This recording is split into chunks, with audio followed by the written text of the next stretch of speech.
Okay, this meeting is being recorded. Go ahead. Hi, everybody, and our sincere apologies for starting a bit late. As you know, when we get into virtual types of presentations, sometimes there's technical difficulties, and that's what happened today. So I want to welcome everybody. Good afternoon to everybody logging in from the West and the Midwest. And good evening to those from the East Coast. We're so pleased you can be with us.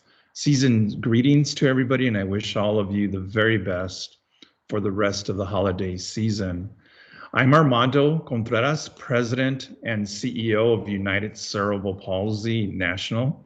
As always, it's my sincere pleasure to welcome you to our latest webinar in UCP's Professional Learning Series.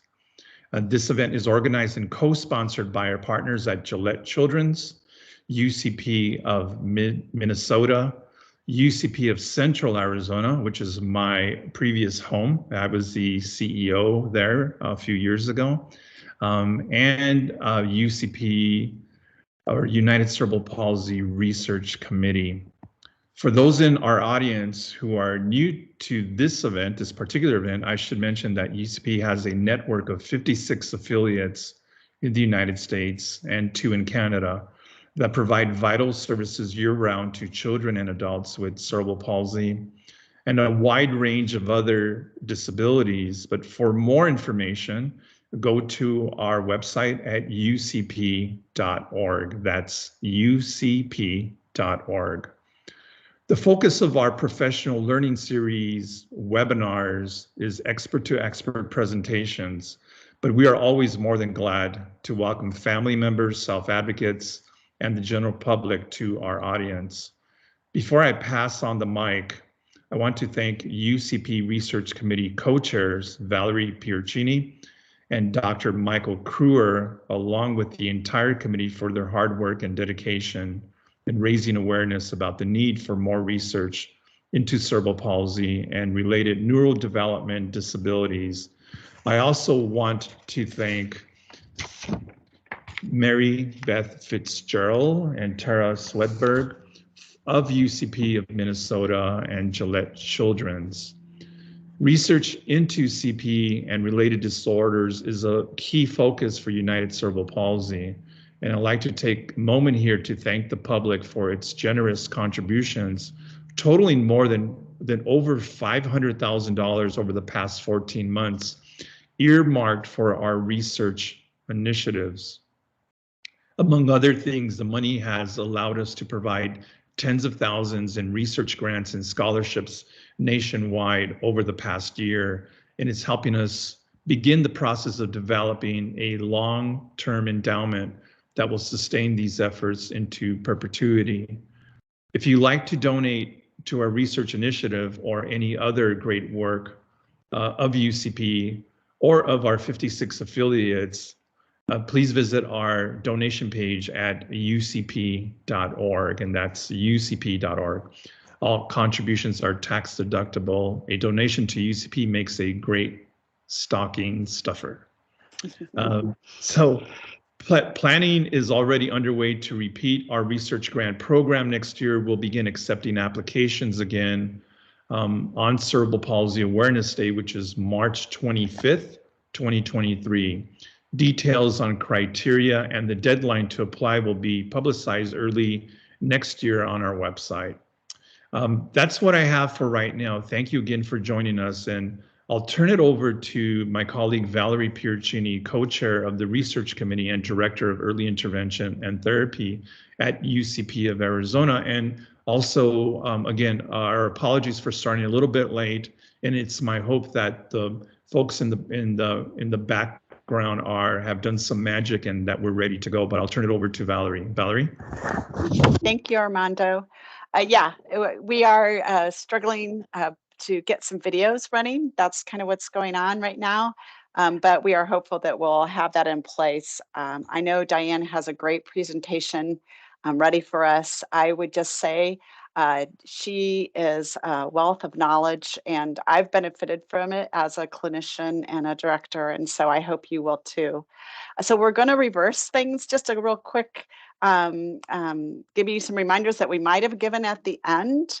But just to give Diane a chance to get those videos running for you, I just wanted you to know that you will be getting a follow-up email, and then within that email will be a short survey about today's presentation.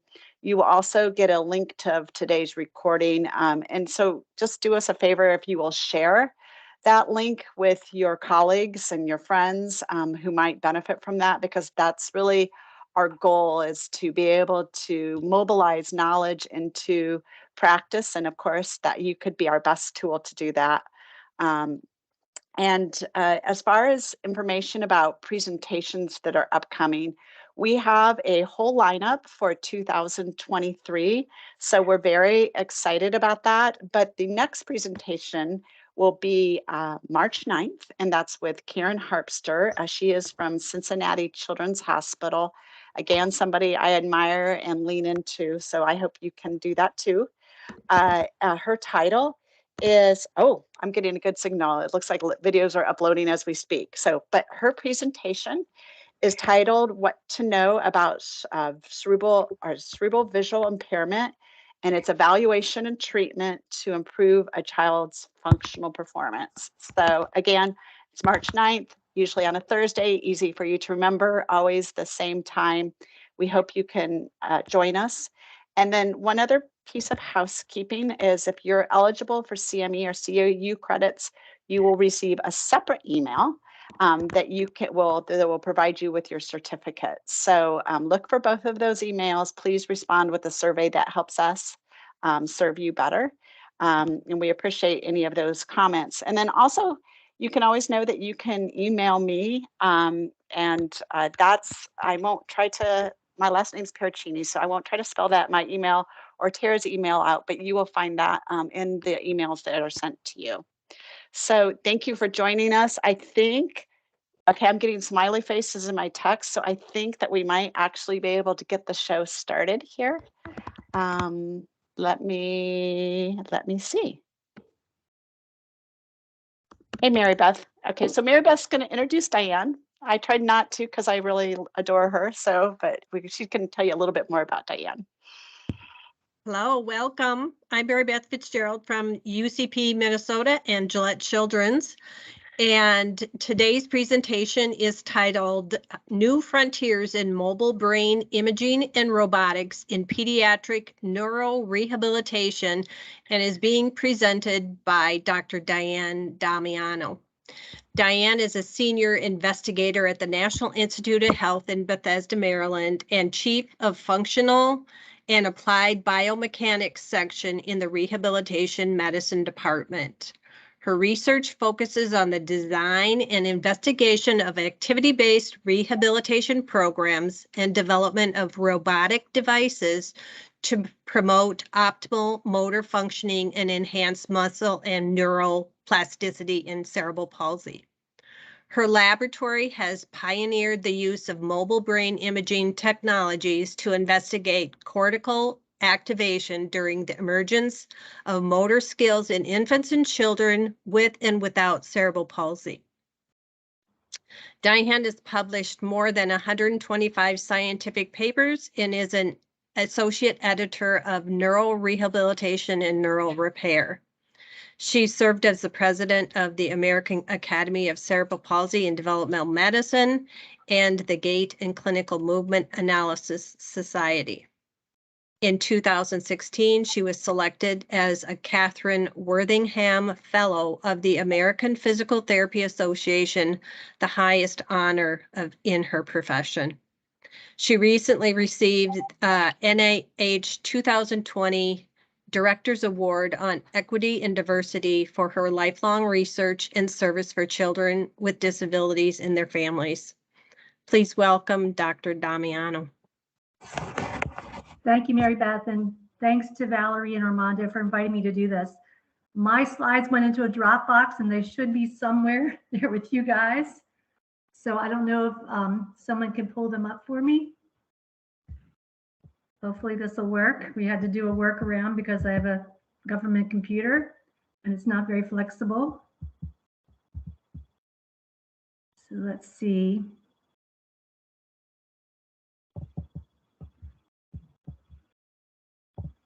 I am struggling to let Teams view it, but not the same issue. So give me a second here. Okay. Yeah, I apologize, everyone. We're having, you would think after years of doing these that there's no new challenges, but tonight has been a challenge.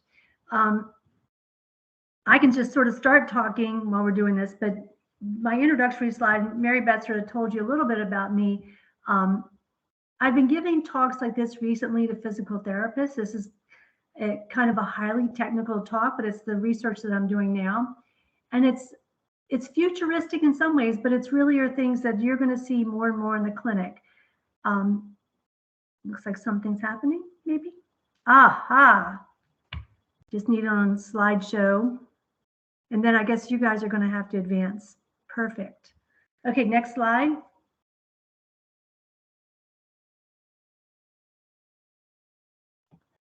There we go. So yes, I'm a pediatric physical therapist. I was a real pediatric physical therapist for many years, but for the past 15 years, I've been at NIH. And my goal coming there was to combine biomechanics and neuroscience and neuroengineering. And the primary goal of my research has been to promote mobility in children with cerebral palsy. Those of you who remember my previous work, it was mostly on strengthening, and I've done trials on that and activity-based training. But now I'm going to talk about these two emerging technologies. Next slide. And the rationale for the use of technologies in cerebral palsy is that we know this is a group of many different disorders, all from an early brain insult, and that these children show a wide range of problems and functional involvement. And we also realize, even though there have been MRI and DTI advances, we still do not really understand the brain mechanisms underlying movement disorders in CP. And we also know that even our best treatments that have positive results, that the results are actually fairly modest. So we really believe that technology can greatly enhance both our understanding and hopefully eventually outcomes for children with cerebral palsy. Next slide. So I'm going to start and sort of why do we need to go beyond MRI? And I heard a podcast where it says whenever you ask this question, the answer is always no. So should MRI be the gold standard for investigation of movement-related brain activation? And the answer is no, because for CP, it actually has significant limitations. We know that in an MRI, you can only evaluate small movements like the hand and foot. We know it's very expensive. It requires specialized equipment, the scanner and the highly technical processing. And the real problem is that for most children with cerebral palsy, more than 50%, they cannot stay still in the MRI. They can't keep their head still to get good quality data. And so if you look out in the literature, most of the data are on our mildest kids, children with unilateral CP, because they are able to stay still. But children that have involuntary movements, many children have heightened startle responses that don't habituate, they can't go in the MRI. And then the other issues with MRI, that they're noisy and claustrophobic. Next slide. So we've been looking at EEG and functional near-infrared spectroscopy, or FNIRS, as mobile brain and body imaging. And interestingly, EEG is the oldest and FNIRS is the newest mobile brain imaging. And what we try to do with these is we are monitoring the brain activation while they're performing motor tasks. And we're also in the motion lab where we're very closely monitoring their movement, either with kinematic markers or looking at EMG. And with this, we can study virtually anyone. We can put the headset stays on the head and moves with the head, so we don't have to worry about head movement. Both enable the study of any kind of movements, including whole body movements like walking. And each one has unique strengths and weaknesses. So I'll tell you a little bit about these. It's not that you'll ever do these, but there's going to be a lot more literature explaining or using these techniques, and it's really good to understand sort of what these are telling you. Next slide. So FNIRS, so this is actually a gel skeleton model we have in our lab, and it shows the FNIR, or laser light, going into the head. And the amazing thing how this works is laser light is actually at the near infrared spectrum, can actually go through the scalp. And so we put in light and then it's received by detectors. And it only, in adult brains, it only covers the cortical surface. But in children that have thinner skulls and smaller heads, it actually can go much deeper. So there's this optical window where the tissue and bone are transparent in infrared light. But interestingly, hemoglobin and deoxygenated hemoglobin are both strong absorbers, and they do this at different wavelengths. So we can actually measure the same bold signal that we measure in MRI using this technique. Next slide. And what you see here is you see basically on the person on the left, you see the light going in. It follows what's called a banana-shaped path, and then it's detected by something that has to be at least 3 millimeters away. And it goes deep enough to get the whole cortical layer. And what you see here is on the right, you see the activation. So the gray area shows when they're doing the task. So you don't see any activation, and then all of a sudden you will see the red will be the oxygenated hemoglobin. You get an increase in that. You get a decrease in blue, which is a deoxygenated. And then we add these two together and we get the green, which is the total hemoglobin response. And all these things are highly correlated with the brain response, or the degree of brain response. Next slide. For both EEG and NIRS, we use something called the International 1020 system. And that basically, if you put an EEG cap on the head, or any kind of, even a smaller system, which we use for NIRS, we put them in specific locations that everyone sort of knows. So for the motor system, for the hand, we do what's called the central area, C3 and 4, which are on the opposite sides of the brain. And it basically covers different lobes in different regions. And so the good thing about this is we can actually use, since we know where our electrodes are, that we can actually localize these on an atlas. And there's been more and more efforts to try to localize these on people's individual MRIs. Okay, next slide. So just shows you there's been a lot of progress in FNIRS. And I sort of grew up with when we started doing MRIs. So I'm sort of following the same type of progress in FNIRS. And what you saw in the very beginning is people would put like a single light source and detector on the head. They would get, on the far left, you see this one little blip that shows your hemoglobin changes. And what we found from that is that you have pretty much a chance, about 50-50 chance to pick one detector and have it represent the area of the brain that you think. Even though we have brain templates, there's enough individual variability. And if you think about CP, there's even more individual variability that you may be over the wrong area. So then people started doing groups of sensors or electrodes. And then what they were able to do is they got a better idea of finding the activity in there somewhere.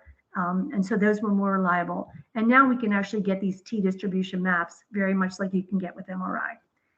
And what's shown on the bottom is basically the publications in both EEG and FNIRS have been exponential. And you'll be seeing there's a lot more investigators in pediatrics that are doing these types of techniques, and you're going to be reading more and more about them. Next slide. So this is our custom design.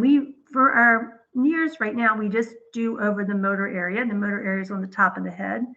And it's actually very tricky to do the motor area because that's where your most hair is. And so when we first started looking at these techniques, most of the people were doing things on the forehead and doing motor planning. And we realized that's because you don't have hair in the way. And it's very tricky. All of these sensors have to be right on the scalp. And so you have to kind of weave your way through the hair. And this shows this. So the picture shows with the blue and red dots, the red are the light sources going in. The blue are the detectors. And then between them, we're actually looking for activity in the channels between them. And as I said, they have to be 3 millimeters away to be a valid channel. Next slide. Oh yeah, here's just showing you how this sits on top of the sensory motor cortex. and it very much covers the whole sensory motor area. Next slide. And these are some sample data just to show you very simply. So the square at top is really showing you the area that we're looking at. And you're going to see data from a set of twins. One is typical development. And when she's squeezing a ball with her left hand, you're seeing activation in her right sensory motor cortex, which we would expect. And her twin with bilateral CP, when she does the same task, she has some bilateral activation, but it's primarily on one side. And that's been kind of a surprise to us because I think many people assume that children with bilateral CP are very symmetric. And I think all of you physical therapists know that they're not. They typically have one dominant hand, or the one leg is more involved than the other. So even their brains are showing quite a bit of asymmetry, certainly not to the level as unilateral CP, but we are seeing more than you would expect in typical development. Next slide. This is our experimental design. I think if you click one more, the video might come on, but I'm not sure. Oh no, sorry, just go back. What you have to do when you do FNIRS, you actually need tons of data for both of these, but in FNIRS, you need to get the activation sort of revved up. And so what you do is you do a task repetitively. So if you're doing, in this case, it's an ankle dorsiflexion task, you're going to do it blocks where you're doing 20 seconds of repeated ankle dorsiflexion and relaxation. Then you have a variable rest period so they don't anticipate it.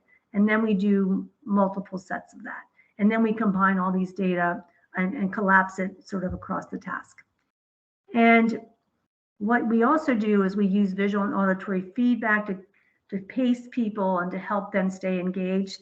It doesn't increase their motor activation, it increases activation in other parts of the brain, but we're really trying to get them to engage fully in the task.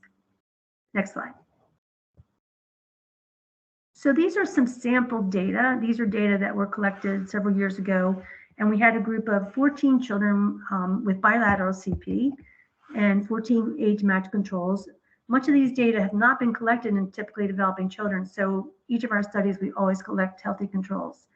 And what they're doing here is just a non-dominant dorsiflexion task, and what we're expecting is activation, and the more red it is the more activation there is, and if there's blue, that means inhibition. So on the far left is the group of children, so this is again the motor strip, and you see the children with typical development, and we're expecting activation on the right side, and we don't see activation, but we're seeing inhibition on the left side. And we see a lot of inhibition especially in easy tasks in typically developing people. It doesn't take a lot of brain activity to do these tasks. And then you see we have it listed by GMFCS 1, 2, and 3. And what you start to see, and these are all significantly different than the typically developing, you see some inhibition in GMFCS1 with some activation on the expected side, less inhibition perhaps in GMFCS2. But when you get to GMFCS3, this is where the pattern has been dramatically different. And what we've realized in this group, this is the group that is at the, they're at the level where they could lose ambulation, they have difficult ambulation. We know that when they go to move, they're moving many other parts of their body, and because of that, their brain reorganizes in a very different way. And that what you're seeing here is basically the whole sensory motor area when they're doing the simple task as dorsiflexion is lighting up. Next slide.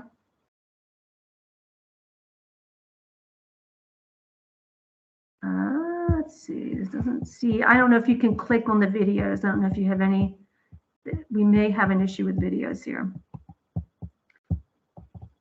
But anyway, what that is actually shows someone with CP dorsiflexing, and when they dorsiflex, they're moving their whole limb that they're trying to move. So they're also moving their hip and their knee on that side, and they have mirror movements on the other side.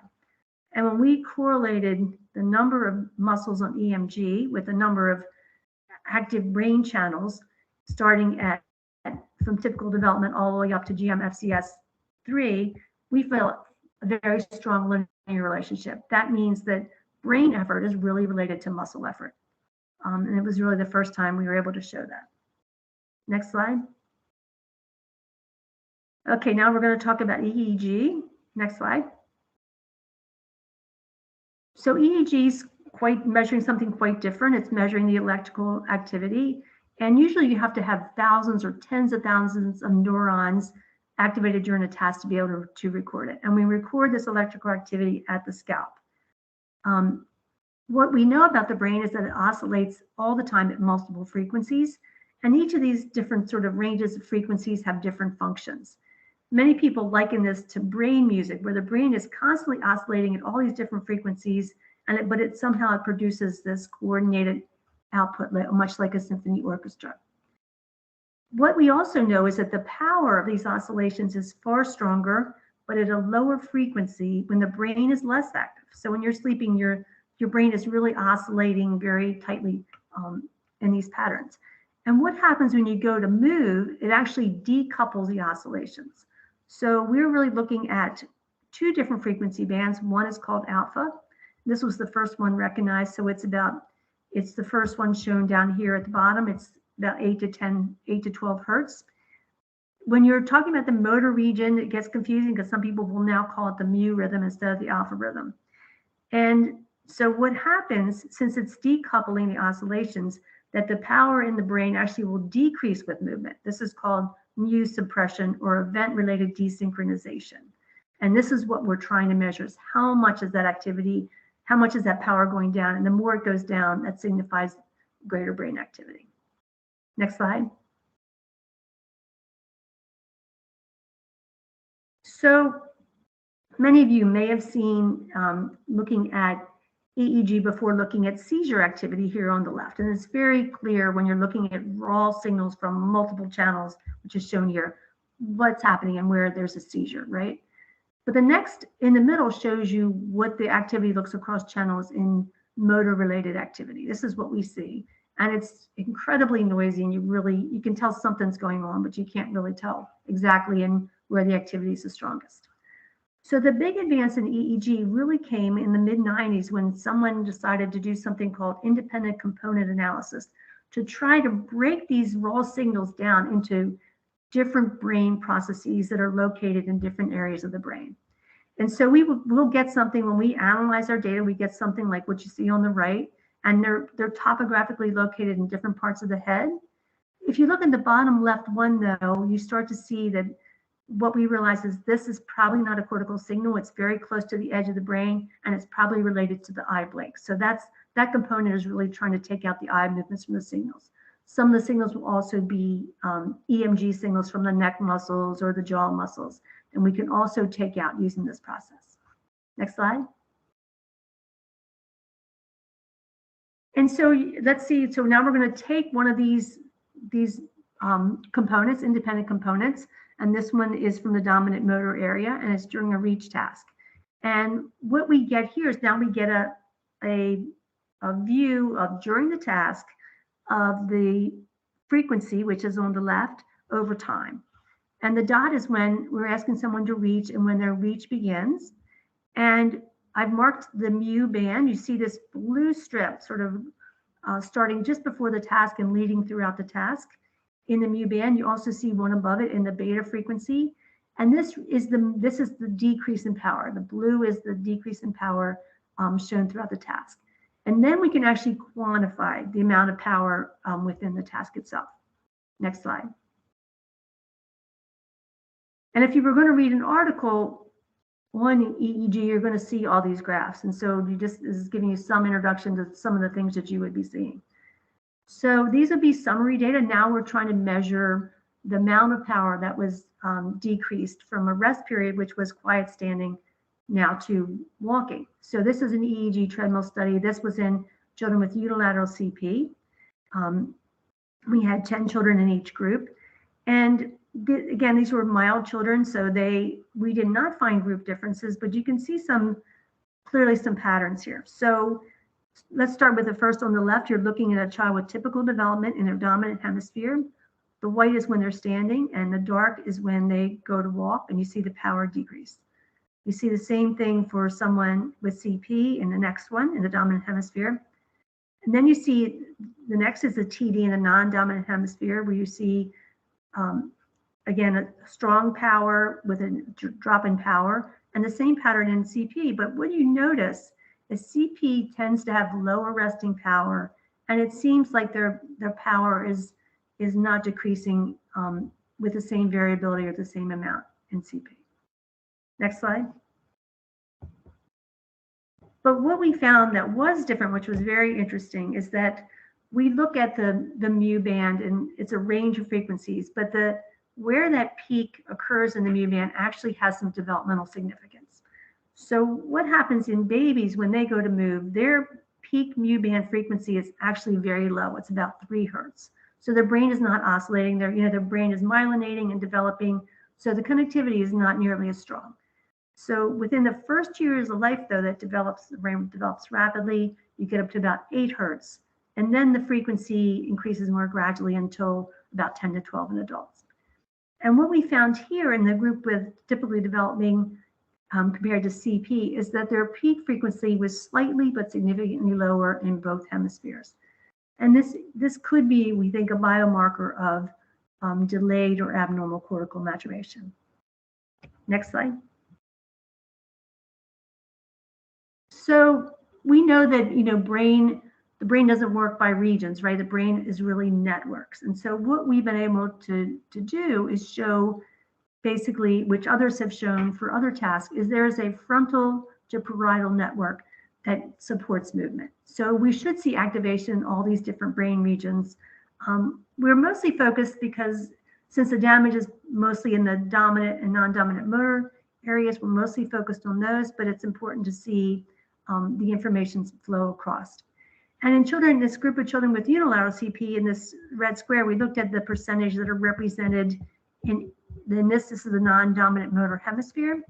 And this was significantly different. So the children with unilateral CP compared to their peers without CP had less activation in their non-dominant motor because they've reorganized a lot of their activity in many cases to the other side or the dominant motor side.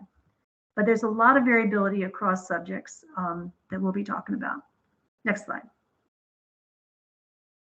And this was a quote from an article I'm going to mention in a minute, but it basically, and this is something we've really been realizing, that each child with cerebral palsy faces development with this brain injury, and they come up with their own solutions. And they end up with their own unique neuroanatomical and neurophysiological profile. So I'm going to show you, I hope these videos work, you'll see. Next slide. Let's try clicking and see if you can get these to work. Oh, I apologize. I have so many videos in here, but it just doesn't, I guess it just didn't translate into Dropbox. You can kind of see here though. So these are basically, this is a sensory motor cortical activation during gait in 2 children with unilateral CP. And what you can see here, this is the sensory motor area. And the circles are the number of neurons, and you're seeing lines between them. And if you could see the video, you could see real-time connectivity between them. But this child, as you see, has it in a bilateral activity, they only are activating one side of the brain. The other child, in contrast, is actually activating both sides of the brain, but to a lesser degree. So you would never have known this. These children are same GMFCS level. You would never have known this unless you had their brain activation. And I think this has very different implications for how you would treat these 2 different children, or what your goals of when you're trying to affect their neuroplasticity, what they might be. Next slide. These are data we just produced this week, so I think it's pretty exciting. There's all kinds of things you can do with this. So we're really interested in looking at this real-time connectivity. This is something you can't even do with MRI data. So these are basically coherence maps, and I've circled the dominant and non-dominant motor regions. And the left side are typically developing. And it's, again, this looks a lot like a DTI map where you're looking at how thick are the connections and where are things connecting to. And what you can appreciate, I think, very, very easily is that the bilateral CP doesn't seem to be as bright. The connections aren't as strong between brain regions. And if you look where the biggest decrease is the top, this top one is basically the non-dominant motor. So that's the one where you would expect it to have the least connections and has the most involvement. So we're starting to be able to realize, a lot of new things about bilateral CP and actually look at each of these kids individually. Next slide. So this is the article that the quote was from, and this is interesting. This is a study that came out by a group in Europe where they pulled all their data, where they were looking at EEG and other brain imaging modalities in kids with unilateral CP. And what they were trying to do was try to make some comparisons across these. So they had 15 children with CP. They had to have done at least 2 different modalities, and they all did this during a hand squeezing task, and they did other functional assessments. So they did TMS, they did fMRI, EEG, and EMG. And what they found was how many were you successful in getting good data out? It varied across the different ones. With MRI was actually the least, fMRI is the least successful due to the head movements, and when the kids were in the scanner, they weren't really complying well with the tasks. They concluded that EEG and EMG together were the best at tracking behavior during the task. And then I'm going to show you some data where they, were looking at the same brain with these different modalities and trying to see how much triangulation there are across these different areas. So next slide, I'll show you what we were able to find here. So I actually made this chart from the article itself, and it's a little bit confusing. So on the left, we're looking at individual subjects, and then there are 3 different brain modalities, TMS, and then EEG and fMRI. And they were just trying to ask the question, which hemisphere is most activated by the affected hand? And the choices would either be the contralateral, which is ideally what you want. The next is the ipsilateral, which means you're using your remodel to reorganize to your uninjured hemisphere. And the third one would be bilateral. You're seeing bilateral activation. And when the modalities agreed, I kept them in green, and when they disagreed, I put them in red. So you see here right away that TMS and EEG seem to have some agreement here. fMRI said things were bilateral. In this case, the second case, they actually were totally all different. So one said ipsilateral, and one said bilateral, one said contralateral. In TMS, interestingly, TMS only picks up the largest axon, so it's not as sensitive. So it said in several of these kids, there was actually no cortical spinal tract activity, whereas EEG and in some cases, the MRI was able to pick that up. But what you see is, what you also can appreciate from this is the MRI says most things are bilateral, and we are finding a lot of bilateral activity even in healthy people. But I think a lot of this is because the MRI is more sensitive than a lot of these. So that it's not with EEG, we're more able to get looking at the 2 sides, whether it's more contralateral or more ipsilateral. But this just shows you how you have to really understand these different techniques. And, it's actually pretty scary to me that you're getting different information across them. But again, if we understand the differences, we can appreciate some of the data that we're reading. Next slide. Oh, this video is actually working. It's exciting. So we've started now collecting EEG on children. We're trying to start. We have the youngest child that we've collected good data on is 9 months old, and we're having them on a treadmill. We're also doing reaching and trying to follow these children longitudinally and actually look at how the brain changes in both typically developing and children at high risk for CP. Next slide.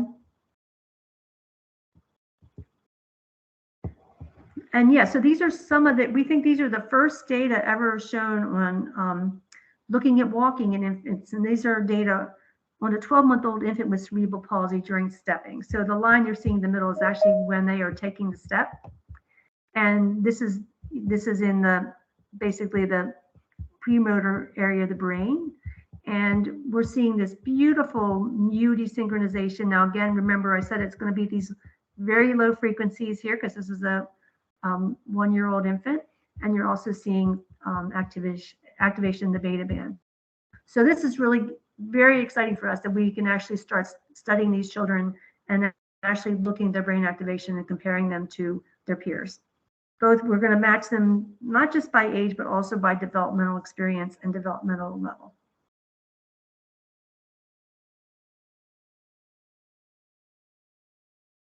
So the big reason, one of the big reasons I really was interested in EEG, and we've been doing this work, I wrote the protocol in 2014, so it's been a long time that we've been struggling trying to develop our expertise in these areas. But EEG is actually a very powerful tool. EEG has very precise temporal resolution within milliseconds.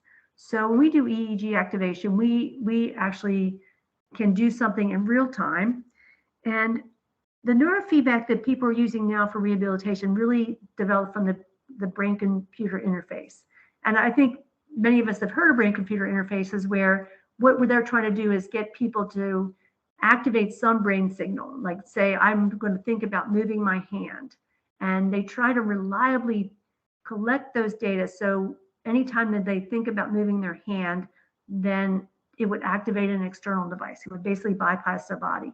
And this is used for people with locked-in syndrome and ALS and things like that, or people with complete spinal cord injuries, where they could actually have a device move their body for them that's controlled by their own brain. And this field is, it's at its infancy, but it's just, the progress is going to be, it's just going to get better all the time. And so right now it takes tons of training to learn to move something as simple as, bring your hand up to drink a cup of coffee, and not everybody actually can control their brain that well, but these things are going to get a lot more intuitive over time. So in this case, for rehabilitation, we're trying to do something different. We have children, for example, we're going to work on ankle dorsiflexion. These children can usually activate at least turn on their muscles. And that, instead of using them having to imagine doing the movement, we just have them try to move. So try to move your foot. We can detect the brain signal while they're moving, or before they move actually. And then we activate, you can either activate an FES or a robotic device that will assist them to do dorsiflexion. And then while it does that, they can see their foot moving, and then all this visual and sensory feedback goes to the brain and to strengthen that motor loop. And what we've seen, we reviewed the literature, and most of the studies out there are in stroke. And what they found is there are promising, things seem to be promising, even with very small doses, that they can actually they can actually get some changes in the brain as well that are correlated with the behavioral changes. Again, there's many different methodologies and they're really tricky to do, but I think that this has great promise. It's a lot like using TMS during your training, but here you're actually using your own brain and you're activating your own brain, your own pathways, which I think it has great potential. So next slide. This shows you our system here, and what you see on the left is what the experimenter sees. This is the brain. This is basically, we're recording their EEG. We're looking at their brain activity. We're trying to pick the best signal that we can use when they go to move, so the one that's the most active. We are also collecting data on their movement. This goes into our computer as well. We have a visual display that shows how much range of motion their ankle is getting, and they have a target that they have to try to meet. And then you also see the signal from our experimental computer going to the FES to stimulate the anterior tibialis. And so we're starting the study next year, and so hopefully we'll have results this time next year. Next slide. Okay, so we're going to shift gears to talk about something that's probably a little closer to what's happening in the clinic now, talking about robotics. Next slide. So even since my dissertation in '93, I've been interested in crouch gait and CP. And the reason I'm interested in crouch gait is because we know that 90% of children or 50% of children who are walking at age 18 will stop walking in early to mid adulthood. And most of them are the children that are at most risk are the GMFCS3. And we know that excessive and progressive crouch are associated with fatigue and are major contributors to this decline. It's just too much. The more you crouch, the more work it is, and it's just too much. And when that intersects with aging, it's very difficult to maintain your function. And when I did my dissertation, we knew that crouch gait had multiple etiologies. This is from a a workshop we had attended in 1993 that basically said that weakness was not a factor. But my dissertation was actually looking at the effect of quadriceps strengthening on crouch gait, and which was really the first study on leg strengthening in CP. So next slide. And these were the results from that study. So these children they used ankle weights on their legs, and we did progressive resistance training, increasing the weight as they got stronger. And these are all the children in the study, and this is the amount of strength gained. So everybody gained strength, and some gained more strength than others. So a strongly significant effect at the group level. Next slide. But this was a 6-week strengthening program, not a long time. You know, this is the first one, so kind of proof of concept. Did we improve crouch? And what you see here is anything above the line that's going upward is an improvement, but I sort of drew a line to show clinical significance. So we see a group of children on the right that actually, 2 had very strong responses and several others had positive responses. At the mean group level was positive. Some of the kids actually got a little worse. I mean, they might have gotten tighter. We're not really sure why, but so just from 6 weeks, we were able to have some effect. So we know that weakness in at least some of these kids was a major factor. Next slide. So the lessons we learned, I think I've done like 4 clinical trials in leg strengthening, and we learned that over that time that maintaining strength is critical to gait function. And in fact, when we look at adults with CP, the studies that were done looking at people that declined, there were some outliers, and the outliers were people who exercised and maintained their strength religiously. So they had learned this lesson, they were able to maintain their abilities. We also know that 6 weeks is nothing. We really need to keep strengthening, and these benefits accumulate over time. And we also know you can't stop strengthening. Even the kids in my initial studies made some gains, like some of the children were able to run, and then they stopped running, and the parents were upset about it. But we realized that, well, you need to keep doing it. If you're not active enough to maintain your strength, you have to strengthen all the time. And this is a lesson for all of us, but it's really important for people that have a motor disability. We know that CP is a little bit different in that you really can't do full leg strengthening. It doesn't work in most of the kids. And the reason for that is when you're doing something with their whole leg, like some studies have used weighted backpacks that load the whole lower extremity, the strongest muscles and the more effective muscles still dominate the task. So they get stronger, but the muscle imbalance that you were trying to address, those weaker muscles don't get enough strengthening. So you really have to have a more targeted approach with sort of focusing on specific muscles. And it's also a nice reason why doing something with FES may also be helpful. And we know that the crouch differs across individuals. And we also know each child differs in how they respond to different devices. So we have to always keep that in mind. Next slide.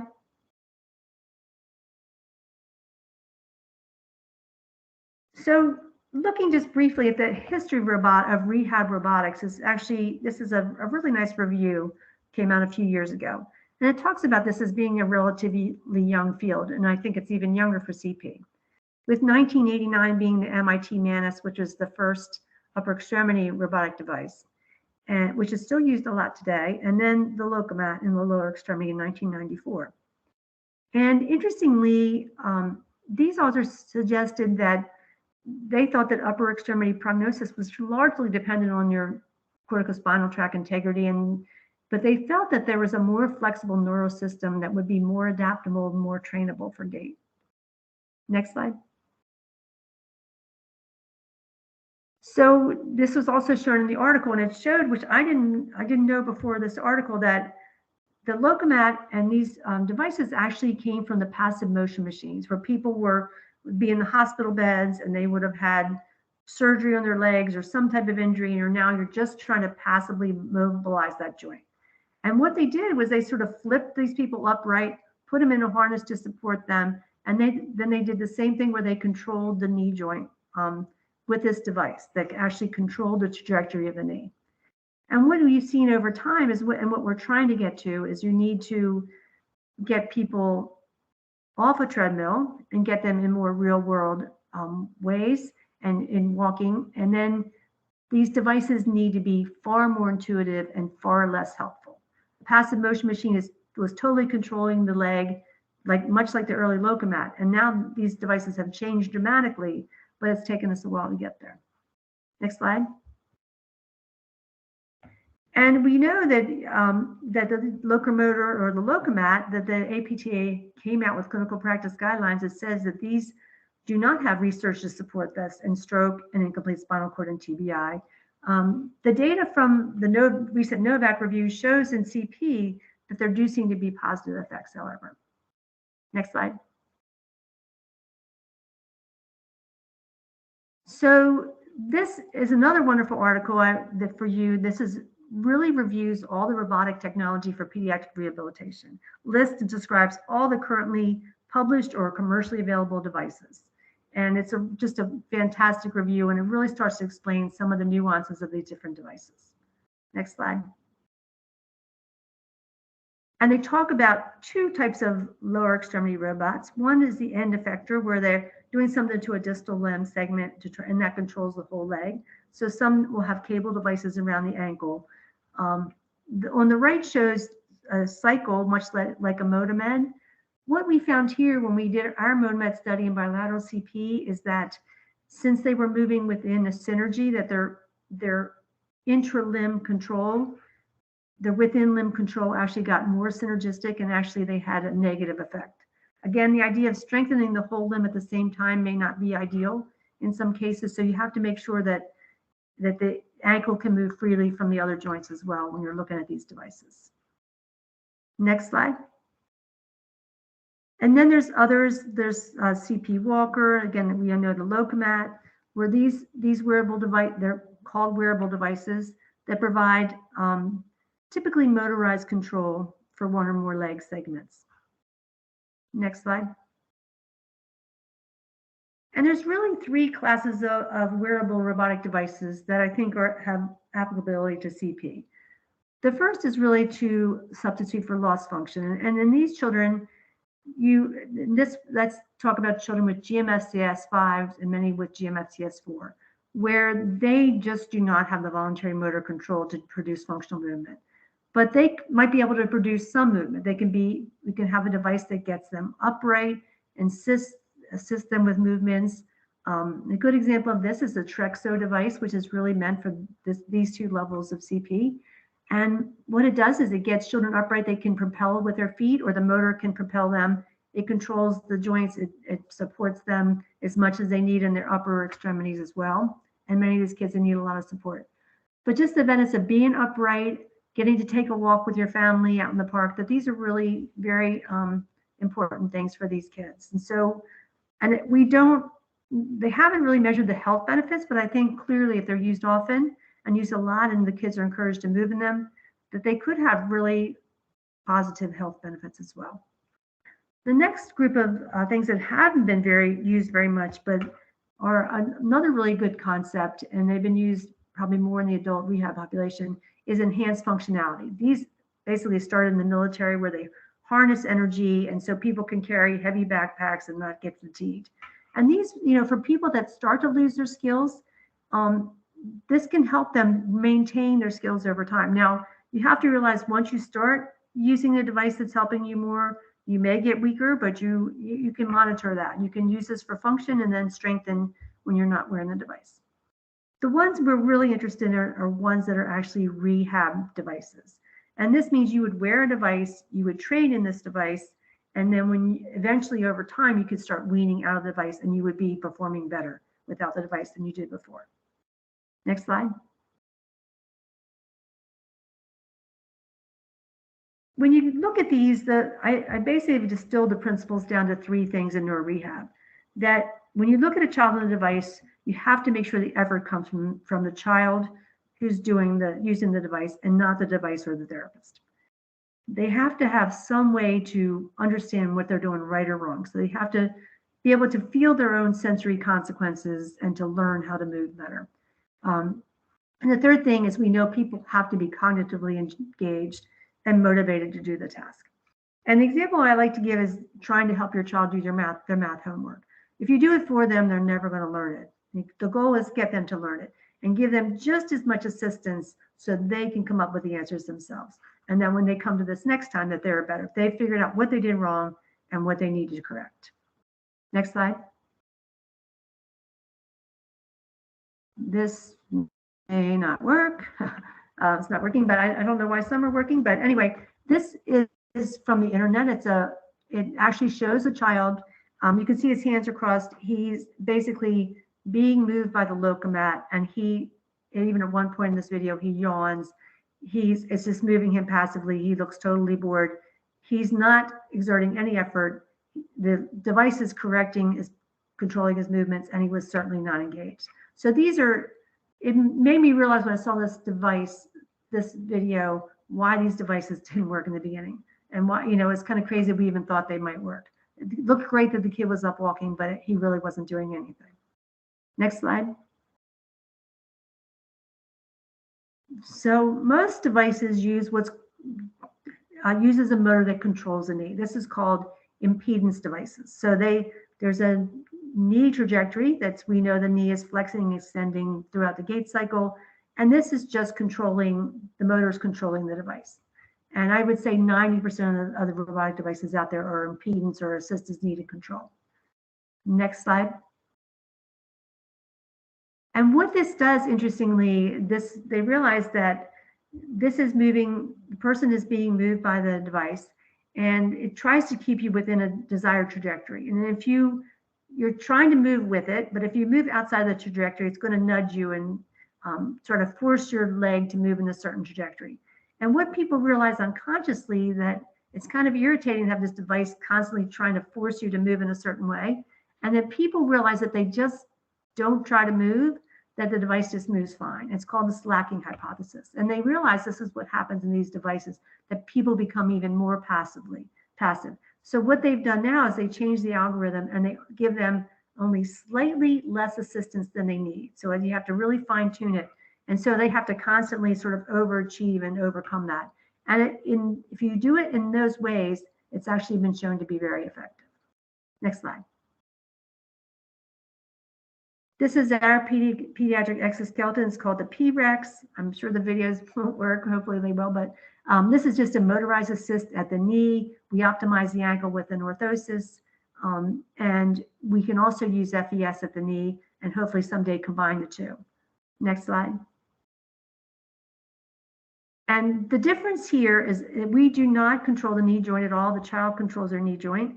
But what we do is it's called torque control instead. So at the point in the gait cycle where we want the knee to extend more, we inject a burst of torque from the motor. And the burst of torque helps them get more upright, but they have to maintain it. We also do one at the end of swing that helps them fully extend their legs so they can get a nice heel straight. Next slide. It's not going to work, but this was going to be a video of our child walking with the exoskeleton. And you can see then the children learn very quickly to use this. They integrated with their own control. 6 out of 7 learned to use it the first day they came in, and it worked very nicely. Next slide. These are just data from our first. It shows that children, this is a graph of their EMG. The black is their EMG without the motor working, and the next two are their more and less affected leg. What we found in this device is they actually maintain their muscle activity. We think that they need FES as well because they don't really exceed their muscle activity, and we really want to try to strengthen the muscles over time. We did get crouch reductions of 13 degrees on their more affected side and 6 on their less affected. So we were able to get a big degree of crouch reduction that they could practice in that position, walking in that position, which is something you can't, children who are crouching, they can't get more upright. They really lose strength at the end range. And this is one way we can start working to get it back. Next slide. Try clicking on this and see. Ooh. Aha, looks like something's happening. So this is the person walking with a device in the no assistance mode. So we control for the inertia of the device. Let's click again and see if we can get the next one going. So this is her with the device. And I hope you can appreciate she gets a little more upright. It gets her knees pretty fully extended. And we just finished we have a resistance mode now. So if you click it again, you will see here. Now what we're trying to do here is when she's we're actually trying to resist her knee extension. And so she's looking worse here. But this is, we've used this principle before, where if you really stress them out and they're really trying to stay upright where they were before and you're resisting it, that when they come out, all of a sudden it feels very easy to be more upright. So this is, we're hoping, is another way to strengthen their muscles over time. Next slide. This may not work. There we go. So this is, we also have a gaming. So we have an exercise mode where they can just practice extending their knee and, extending and flexing. And we're trying to we developed this thing called Cube Destroyer, where these boulders are going through space and they're avoiding things and they're flexing and extending to control this. And we are laughing because the kids loved it, but after about 10 minutes, they wanted to know where the next level was. And we had no next level. So I know a lot of people are working with gaming companies. These are things that would really help increase motivation, and kids have to do so much training that it would be great to be able to do more of this. So this is some of their goals for the future here. Next slide. So let's just wrap up with how are we doing with robotics? What do we think here? Next slide. Well, we know that it has some positives. We know that we can get higher doses with devices. We know that it can reduce therapist effort. The main benefit is it gives patients capabilities that they don't yet have. As the devices get smarter, we can standardize their training programs and individualize their challenges and progressions. We want all these to eventually get into the home, and we can find ways with these devices to make it, with the gaming and other ways, to make it more motivating. The negatives are that these can help too much, as we said. It can decrease your effort and strength. It can encourage people to work less. I didn't really talk, but we found that these actually can alter your motor learning strategies. So we need to be smart about how we use these in training. And right now they're very high cost and not broadly accessible. Next slide.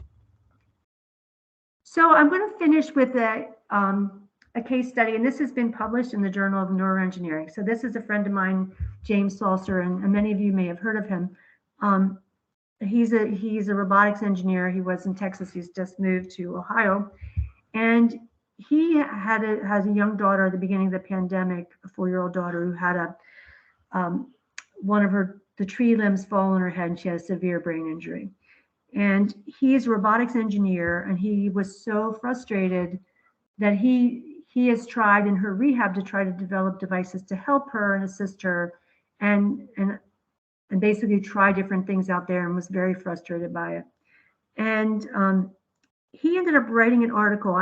He actually called me within the first week of when she got hurt, just to try to, even when she was still in a coma, trying to think, what should we be doing? What should I be thinking of? When she comes out of this, what are the ways to focus? And I think we've all had those calls and those challenges. And this was a very fascinating journey for me to sort of watch how she progressed and to watch the things that he was trying to do and they were trying to do with her.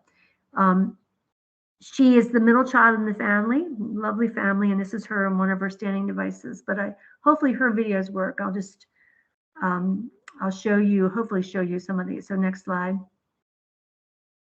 Oh, this is, yeah. So first he did come up with a list of things. He's a robotics engineer. He can use devices. He was so frustrated by how long they took. So first of all, he wants things to be simpler. A lot of things are very complex. He said it needs to be set up and cleaned quickly. It needs to be robust for heavy usage. It needs, how much expertise does it require? Does it complement their current therapy? Is the patient participating in it, like we talked before? Can it be used for multiple things and not just one activity? he just made a really great list that I think anybody developing a device or considering a device should look at. Next slide. And he came up with some really good solutions. The one is he really feels like the robotics engineers are trying to find the sleekest and coolest robotic devices, but they're not really innovating in usability and how easy these are to use. And if these are going to go out to the home, they clearly have to be immensely easy to use. He also has started with his engineering students is pairing them with families and to learn how to, basically learn about why devices are needed and how to integrate these into everyday life. And he's also had them go into therapy clinics. He also thinks that our training as therapists needs to change, and we need to start really learning more about technology in our education programs. And I don't know how much that's happening, but it's a great suggestion. And that so we're more capable, we have more skills when these devices come along. And he's also concerned, which many of us should be concerned, that many devices are abandoned. People will use them for a certain amount of time. And so we clearly need to do better. Next slide. This is really just getting at the point where we need to do these things as teams. And none of these things should be developed by engineers in the lab, that we need everybody involved. And in fact, the next slide really says that we need to start first with the family. Next slide. That their child and family are at the center of this, and that they need to tell us what do they need. They can be our beta testers, and they can be giving us feedback. And this process really needs to be a very integrated process. Next slide. Oh, hopefully this is not going to work. Oh, maybe they'll work. Let's see. Okay, so this is him. So I recommended the 0G harness, which is a smart harness, but there was no 0G harness near him, and they're really expensive, and you certainly can't have them in the home. So he decided to get the Puma, which is by Enlighten. It's more of a passive harness, and it was really great initially because it was the thing that was able to get her upright, but she's still not able, because of her balance problem, she's still not able to basically be independent for playing around it in her home. So it's still just a therapy tool. The therapist had this good idea to have her get on her knees and practice basically trying to get stronger and get her balance better and to do knee walking. But if you see here, I think we might have already missed it, but what she's kind of doing is more suspended crawling. She's still hanging in the device and not really working on her upright skills. So this device was helpful in the beginning, excuse me, not so helpful now. Next slide. Excuse me. Yeah, you can go. Let's see if we can get to the next slide. Okay, so next challenge, so how do you improve her mobility to move around and independence in the home and community? So this shows her, so I would click again, see if we can get this to work. This is her in her kid walk. And we'll just play this. So she's out taking a walk with the family. She's actually, it supports her really nicely. She's really good at pushing with her feet. So that's one of her strengths. You can't hear this. This is her younger brother out there. And he's going to yell back to his father, they need to get out of the middle of the street. But so this is a device, so kid walk. I think that's approximately, what, $2,500. The other device that does this is the Trexo, which is a robotic device. And this is the one, as I said, for GMFCS 4s and 5s. And it's wonderful because kids that can't do anything, now this little girl can do some stuff and she's really does great with this. But if you can't, you can use this device, but it's 10 times more expensive. And one of the things that James told me is that none of these devices can fit in the home. They're all too wide and they're too big. And we really need sleeker devices that can really, be in the home and move easily from the home to the community. So again, we have a lot more work to do, and I feel like I learned more from him, just having conversations with him, than like spending a year in the lab with the engineers. And that we really need to be listening to families. Next slide. And this is his final comment is, again, we currently don't have a mobility device that fits her needs all at once, just ones that fit a few of them. They have a Go Baby Go car. They've tried all different things. But yeah, a lot of families complain about this, that they have to have a different device for standing, sitting, you know, for every environment. And this, we really need to, this is a big challenge for us to change and have something that's far more flexible and adaptable. Next slide. So the future, finishing up, what are the next steps? James is very discouraged by everything, but again, we're at the infancy here. We know, obviously, we need to understand more about gait problems. We need to do much better developing these devices. Next slide. For therapists, you know, therapists are really the key. You know, that's why I like to talk to therapists about this, because you're the ones, families are going to ask you, is this going to be helpful? Should I get this? Families will pay a ton of money for these things, and you don't want them to buy something that's not going to be helpful or useful. So again, the more you can learn and be able to see these technologies, have the people come demonstrate things to you, you know, try to, you know, understand these better and see what may be beneficial and what may not. Next slide.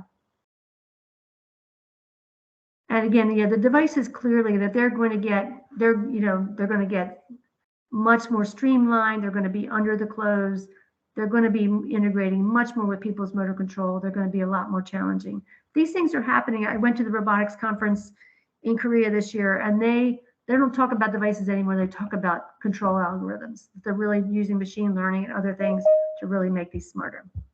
Next slide. But everything should be as simple as possible and not simpler. So a good example is the device that he bought in the home that was passive, that since it wasn't a smart harness and didn't have more support, that it really couldn't be useful for her. So at some level, you need some level of technology, but not always, and not for every kid. Next slide. This may not work. Oh, maybe it will. This just shows you, so I've showed this slide all the time, but it always educates me, and hopefully it looks like it was going to work here. Let's give it a second. It doesn't want to work.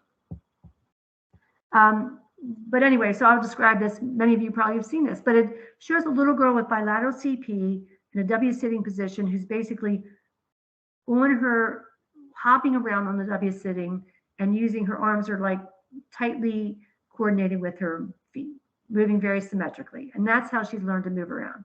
And you can see this is her in her smart harness that's just slightly unweighting her. And in this device, she's able to stand and climb steps, squat down and get toys. And the issue here is, as much as you don't want to use devices, she could not do any of these things without the device. And we have done a pilot study. Laura Prosser has done a larger study where the results are coming out soon. Her data were in children over a year, so it wasn't as helpful as she hoped. And we have just developed a new device for children, starting as soon as they're able to lift their head and bear weight and prone, that goes from crawling to walking, that we're going to be piloting this year. Next slide. So this actually shows the device. We went to visit the device in the factory. It's going to be installed in our lab. It's actually a 10 by 10 play space, and the baby can move in this device anywhere seamlessly. It looks like it has drag, but it doesn't. So instead of having like a straight track, which we had before, we just create a play area. The child can stand, squat, crawl, kneel, whatever, and they can just move freely with a slight unweighting that makes their movements easier. And then we'll train them in this until they're able to walk. Next slide. So final thoughts, again, rehab outcomes are modest. We think technology really has a capacity to alter this prognosis. The brain imaging informs a lot of these therapies and may end up being useful interventions.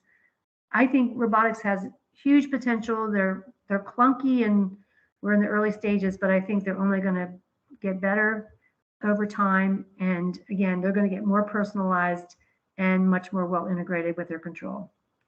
So thank you very much. I'd like to thank all of you for listening and for your patience with all of our problems today. Next slide. And thanks to my team and to all the children that help us with all of our studies. Thank you, Diane. That was wonderful. So I want to just encourage everybody. We don't have very much time, but we at least have 6 minutes if you want to submit a few questions to Diane. But it does look like James is here. He said he's with the family. So I don't want you to miss this. She said maybe we can turn on our camera and say hi after you're done. Oh, so my don't miss God. that. So Oh my God, I'm glad I didn't know that. yeah. Okay. You can call and yell at me tomorrow, James. Those are great family pictures already that I saw. So I know, it's such a cute family. okay, so I'm just gonna take an opportunity. You advised us on the 0G over here at UCP of Central Arizona. So the RTEC 0G balance and gait trainer. You have a few words about that system? I love it. Yeah, I love the 0G. Yeah, we don't use it to its full capacity. We just use it for our research, but it has, as you know, there's tons of training activities. They've really developed the training modules, and it's just something you just can't get it any other way. You just can't practice the things in the same way, as safely, with as much independence, and you're not holding on. I mean, it's just such a wonderful device. And our therapy department has actually bought two. They have one for the gym itself and one for the hallway. So they're actually using it a lot, which is fantastic.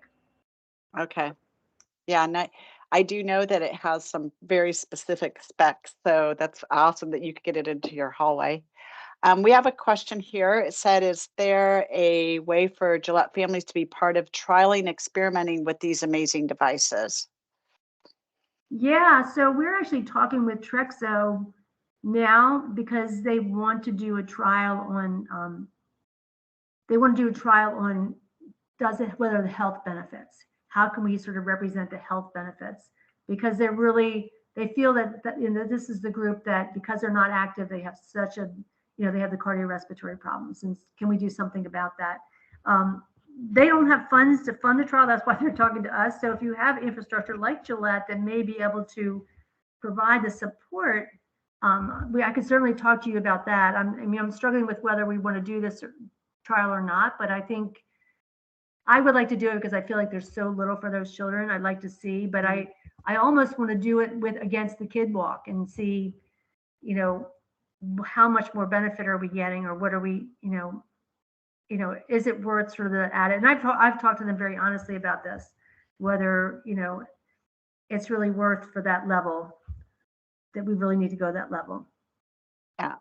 Yeah. Okay. I want to make sure I'm not missing. I see stuff loading in here. So, okay. So Ginny just said okay, here we go. Oh, y'all are having conversations about this trial. That's what you all are doing. Yes, right. There are currently over 40 models of supported stepping devices available in the US, and they have 2 stepping in articles in review. So, yeah. Ginny could almost give this talk. She's probably heard it so many times. Okay, so we have one more question, and then I know we're coming up on the hour, so we got it a little turned around here. What's a timeline for a full rollout of these with FDA support? Oh, geez. I know. I've just talked to another group that they're not letting people combine. We just need to give them enough data. It shouldn't be a big sell to put FES with motors, but somehow they're worried. But I'm hoping within the next year we'll be able to do it. We have really strong FES data now. We're not going to do it at a high level. It shouldn't be a big deal. So hopefully soon. I think that the combination is really powerful. But, kids don't like FES, but it would just be, even at a sensory level, we found that alone made them more upright. We were kind of surprised by that. Okay.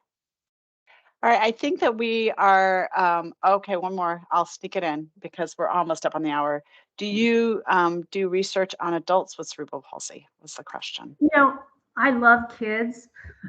So we have some adults come in for some of our studies, but I'm more and more, I'm really interested in getting to children before they learn skills. So I'm really sort of shifting almost to the other end, where I'm really trying to get at the babies where we have the possibility, while the brain is developing so quickly, to change the prognosis. So that's kind of where my energy is going, but certainly anything I talk about can all be done on adults with CP. And I think the health risks, as we know, are huge in that population. So like our crouch gait our exo is really meant to keep people walking throughout the lifespan. So it's really looking towards adulthood. And one last one, what FES device do you use?